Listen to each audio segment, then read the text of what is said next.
Bonjour et bienvenue sur Ludibule et Création.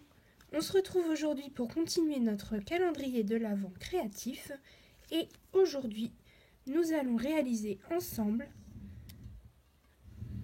une jolie étiquette à glisser sur une bouteille. Donc moi je n'avais pas de bouteille de vin, j'ai que du jus de pomme, celles qui connaissent savent. Hop. Et donc la jolie étiquette pour glisser sur la bouteille. Donc si vous souhaitez apprendre à réaliser donc cette jolie étiquette, je vous laisse me suivre.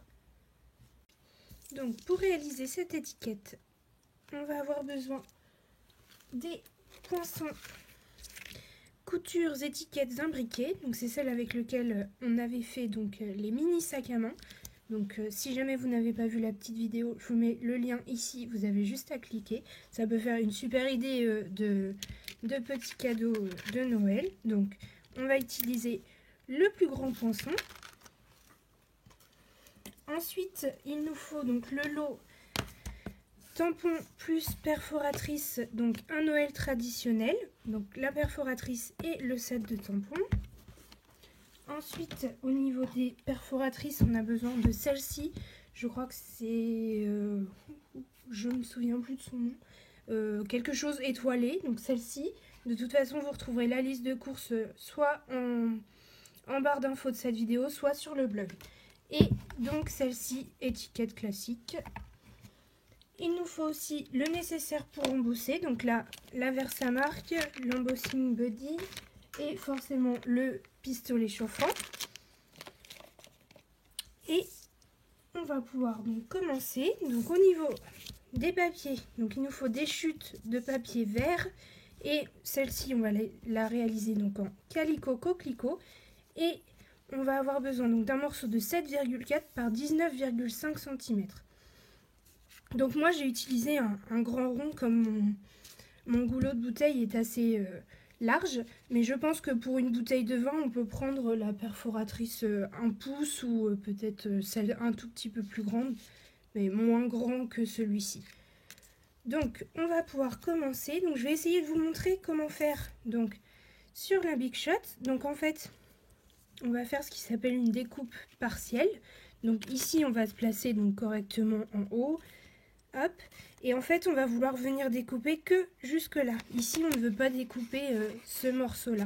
Donc, je vais placer ma Big Shot juste en dessous sur mon plan de travail pour essayer de vous montrer correctement. Alors, donc, on va venir placer donc notre papier donc comme ceci. Vous voyez, on le place donc correctement sur le papier. On va venir placer donc cette partie de ce côté. Et tout simplement, on va venir faire dépasser. Hop, donc là vous voyez bien, on fait dépasser ce qu'on ne veut pas qu'il soit découpé. Donc on place correctement, bien droit, hop. Et donc je vais venir placer ma plaque au-dessus et hop. Voilà comment elle se place. Vous voyez la plaque, hop. Donc toute cette partie, oups.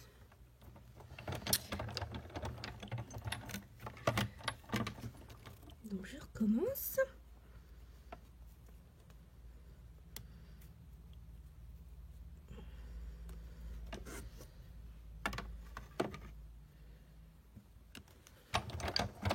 Donc ce que je disais, c'est que toute la partie à l'extérieur ne sera pas découpée et c'est exactement ce que l'on veut. Donc je viens tourner pour découper.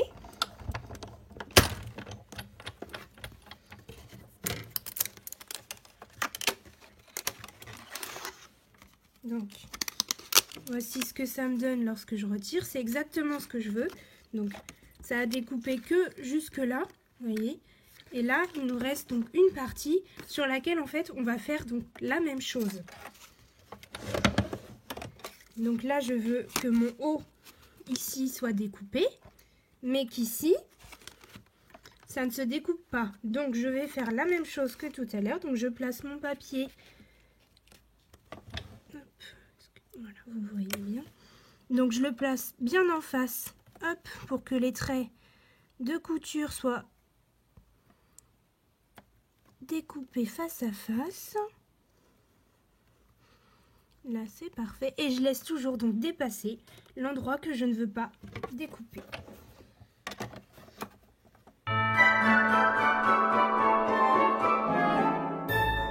Voilà ce que ça donne.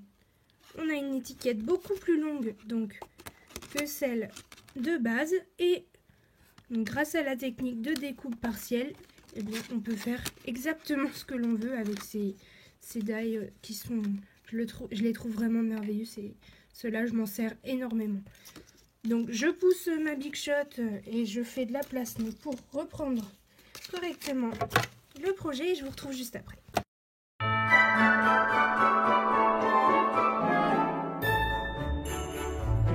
Une fois que ceci a été découpé, on va venir prendre donc la perforatrice. Hop. Donc on regarde le côté le plus joli donc des coutures. Hop, et on vient donc se placer au centre, ici en haut, donc à l'une des deux pointes, donc pour faire ceci. Donc on essaye de se centrer, pas comme moi sur celle-ci où c'est pas terriblement bien centré. Hop. Et on perfore. Ah, c'est toujours pas centré. C'est pas grave. Donc, hop. Ensuite, on va venir donc prendre notre coupe-papier pour effectuer un petit pli.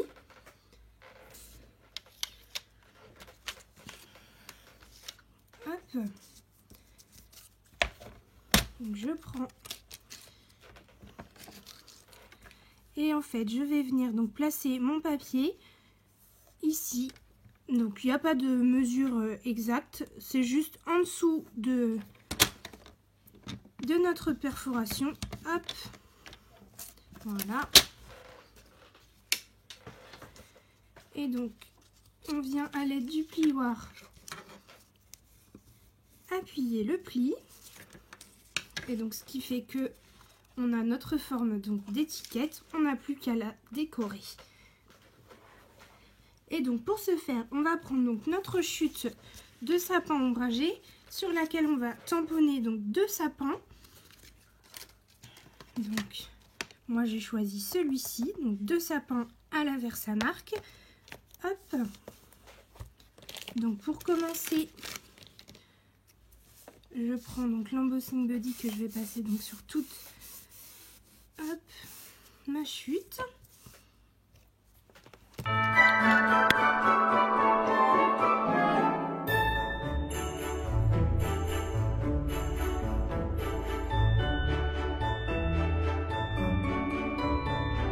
vais venir déposer un papier brouillon donc sous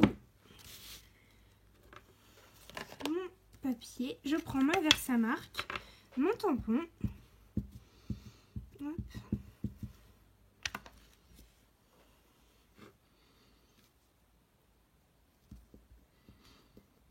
J'en fais un et je peux venir donc faire le deuxième aussitôt. Hop. Je les mets pas trop près l'un de l'autre parce qu'il faut perforer. Hop. Et je viens donc déposer ma poudre. Donc là j'ai choisi la poudre or. Hop.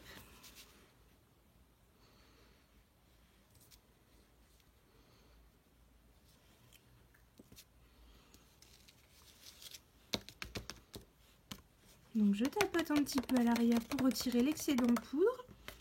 Je vais venir avec mon pistolet chauffant, donc embosser tout ça.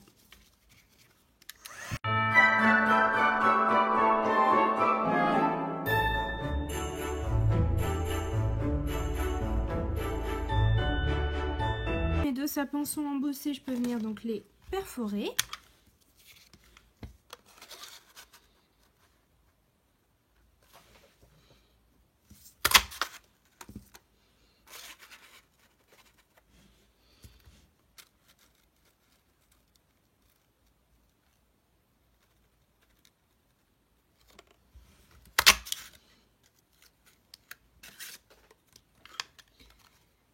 vais pouvoir donc venir perforer aussi donc sur mon reste de chute. Hop, un rond. Idem à celui que l'on a fait donc sur l'étiquette. Et donc sur une autre chute, hop, on va venir prendre donc dans le set Noël tout mini, donc le Joyeuse Fête et le pour deux qui est juste là. Hop, donc sur ma chute, je fais la même chose. Hop. Donc le Joyeuse Fête, je prends ma Versamark. Hop.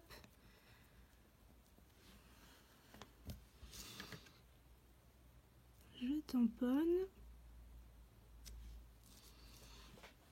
Ensuite, si je fais vite, il n'y a aucun problème. Je prends le pour deux. Hop. Et je viens le mettre donc sur mon cercle. Hop. Donc je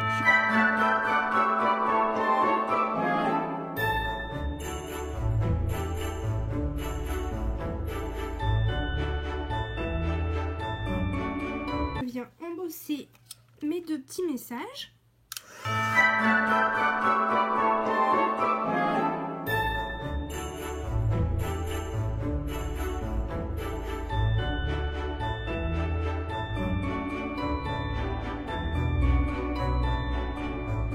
Une fois que mes deux petits messages sont embossés, je vais venir donc hop, perforer le Joyeuse Fête.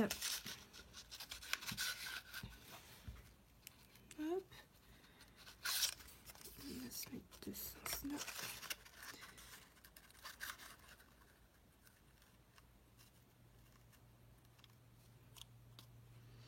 On essaye de bien le centrer. Hop. Et maintenant, place à l'assemblage. Donc, pour mes sapins, pour donner donc cette impression de relief, donc je vais venir en prendre un que je vais plier donc au centre. Hop. Donc, je fais attention de ne pas trop appuyer pour pas abîmer l'embossage. Et donc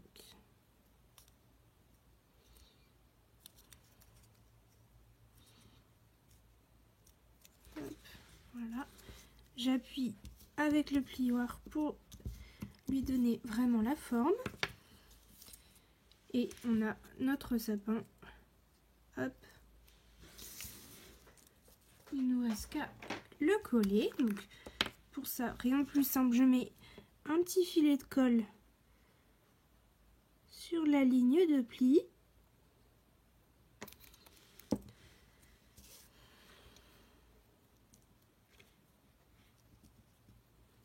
Donc j'hésite pas à tricher un petit peu et à le remettre donc à sa forme de base pour être sûr donc d'être bien aligné. Et puis hop, je lui redonne sa forme. Donc maintenant je viens coller donc à l'aide de la colle donc mon cercle. Je vais venir mettre en dimension mon étiquette et je vais pouvoir venir coller hop mon sapin.